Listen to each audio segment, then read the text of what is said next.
Hello, Joel. At this question, एक uniform bar of length 12L, a mass is 48 m, is supported horizontally on two fixed smooth tables, as shown the figure. एक small moth of mass 8 m and at the point A, and the rod and another spider of mass is 16 m is sitting on the other end of B. Both are the moving towards each other along the rod, and with moth is moving to V speed and spider at the half of this speed. And now meet at point P of the rod, the spider and hit the moth. A spider move with velocity v by 2 relative to the rod and towards the point A. The spider has an exhibit time in hitting the, तो v is l by 2, t is the 4 second बेटा. देखिए v हमें यहाँ पर l by t दे रखा है और t का वैल्यू बेटा हमें यहाँ पर वो 4 सेकेंड यहाँ पे दिया हुआ है बेटा. अब हमें बेटा हमें क्या बताया जा रहा है कि आपसे पूछा जा रहा है कि after starting from point B from end P of the rod the spider reach the at point A at a time. कि मतलब बी से जब स्टार्ट होता है हमारे पास स्पाइडर, यहाँ पे जो स्पाइडर है आपके पास बी पॉइंट पे जो स्पाइडर है जिसका मास यहाँ पे 16 m है और जो v स्पीड से चलना शुरू कर रहा है, और यहाँ पे जो आपके पास मॉथ है यहाँ पे ए पर बेटा 8 m मास का जो कि v स्पीड से चलना शुरू कर 2v स्पीड से चलना शुरू कर रहा है.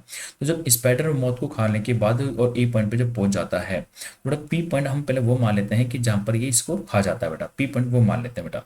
तो जब ये इसको खाएगा तो मान लीजिए वहाँ तक आने में जो टाइम t1 लगा और फिर खाने के बाद में ये अलग स्पीड से चलता है तो वो टाइम मान लेते हैं यहाँ पे t2 टाइम यहाँ पे लगा होगा. तो जो टोटल टाइम होगा, टोटल टाइम क्या होगा यहाँ पे t1 प्लस t2 टाइम यहाँ पे हो जाएगा बेटा कि ए पॉइंट तक स्पाइडर को पहुंचने में टाइम लगेगा. टाइम टेकन बाय स्पाइडर, अगर हम लिखें time taken by spider, time taken by spider to reach at point A, and time taken by spider to reach at point A बेटा, to reach at point A बेटा. तो spider को ए point तक reach करने में जो time लगा होगा वो टाइम हमारे पास t1 प्लस t2 होने वाला है बेटा. अब अगर वो टाइम कैलकुलेट करना है तो पहले हमें t1 टाइम कैलकुलेट करना पड़ेगा. t1 कौन सा टाइम है, time taken by the spider and at है ना to meet at point A बेटा. स्पाइडर को और मौत को दोनों को यहाँ पे ए पी पॉइंट तक मिलने में कितना टाइम लगा बेटा. तो वो टाइम अगर हम कैलकुलेट करते हैं तो देखो यहाँ पे जब ये आप मिलने के लिए मूव कर रहे होंगे तो बेटा यहाँ पे हम वो कितना टाइम लगेगा, डिस्टेंस अपॉन रिलेटिव स्पीड लगेगा और डिस्टेंस अपॉन रिलेटिव वेलोसिटी हमें लगाना पड़ेगा. तो distance upon relative velocity, relative velocity वो हमें बेटा फॉर्मूला अप्लाई करना होगा. तो डिस्टेंस यहाँ पे कितना है बेटा, दोनों के बीच का डिस्टेंस यहाँ पे 12L लेंथ डिस्टेंस है क्योंकि रॉड का जो लेंथ है वो हमें 12L लेंथ बताया गया. तो दोनों के बीच का इनिशियल डिस्टेंस कितना है, 12L है बेटा. और रिलेटिव वेलोसिटी बेटा क्या है, इसकी 2v है और इसकी v है बेटा.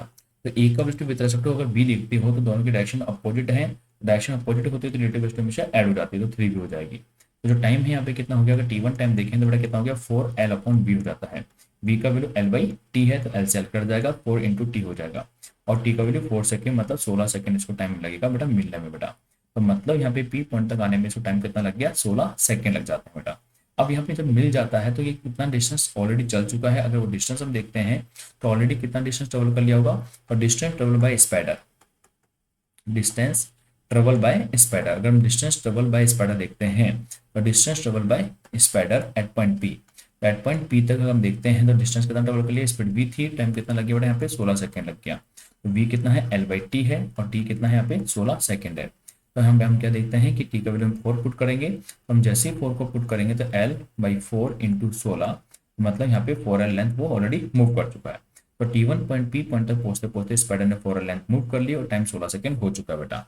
मीन्स जब एट पॉइंट पी की हम बात करते हैं, एट पॉइंट पी की बेटा हम बात करते हैं तो एट पॉइंट पी पे क्या हो रहा है, ये आपके पास रॉड है, ये आपके पास रॉड है बेटा, और यहाँ पे आपके स्पाइडर ने मौत को यहाँ पे इस पी पॉइंट पे खा लिया बेटा, इस पॉइंट पे खा लिया.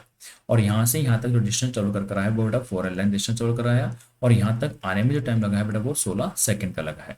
और यहाँ पे जो खा लेता है तो उसके बाद में जो स्पाइडर मूव करता है इसका जो मास हो गया 24 m हो गया, तो ये स्पाइडर का मास 16 m था और जो मौत का मास था वो 8 m था. टोटल मास इज 24 m हो गया.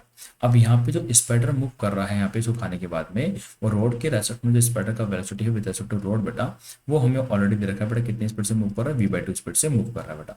और ये 4 लेंथ ऑलरेडी चल चुका था. अब इसको कितनी लेंथ और चलना है, टोटल लेंथ यहाँ पे कितनी थी, टोटल लेंथ 12L थी, तो 12L में से 4L गया तो उसको टोटल 8L और लेंथ और चलना है. और यहाँ पे टाइम कितना लगेगा, t2 टाइम लगेगा.